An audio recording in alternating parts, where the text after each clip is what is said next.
Lên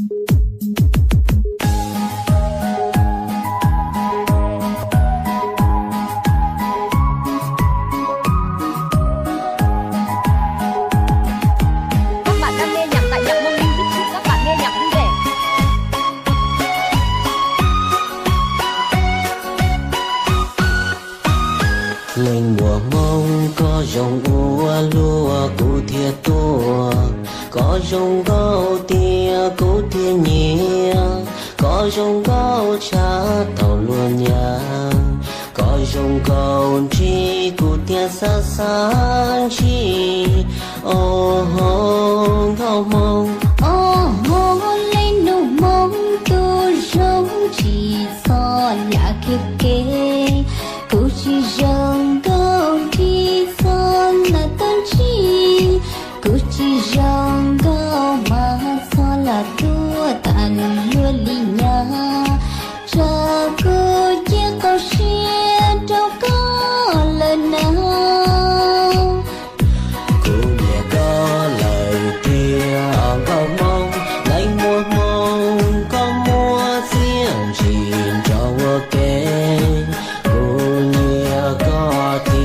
Có cả hoa khu xe lấy mua mông có mua riêng chìm cho cả cùng như có tia có của cả hoa khu nhà.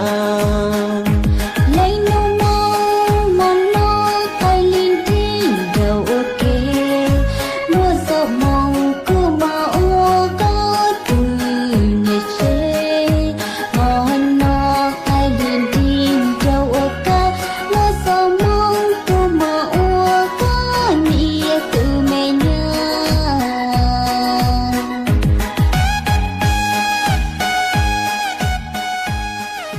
Cảm ơn bạn đã sử dụng giọng đọc nhân tạo của Trung tâm Không gian mạng Viettel. Các bạn đang nghe nhạc tại Nhạc Mông Music. Chúc các bạn nghe nhạc vui vẻ.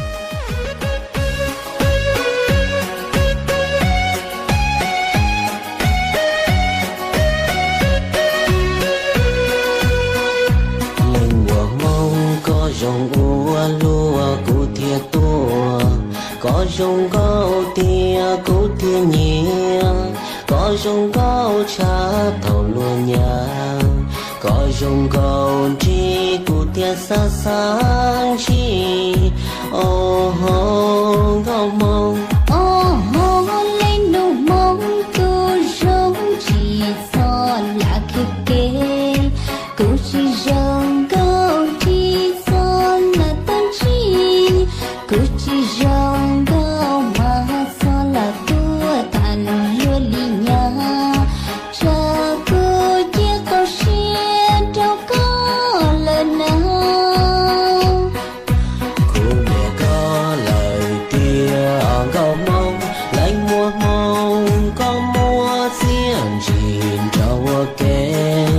Cụ nhẹ có tia có của cả hoa khu xe lấy mua mông có mua riêng chìm cho cả cụ nhẹ có tia có của cả hoa khu nhà.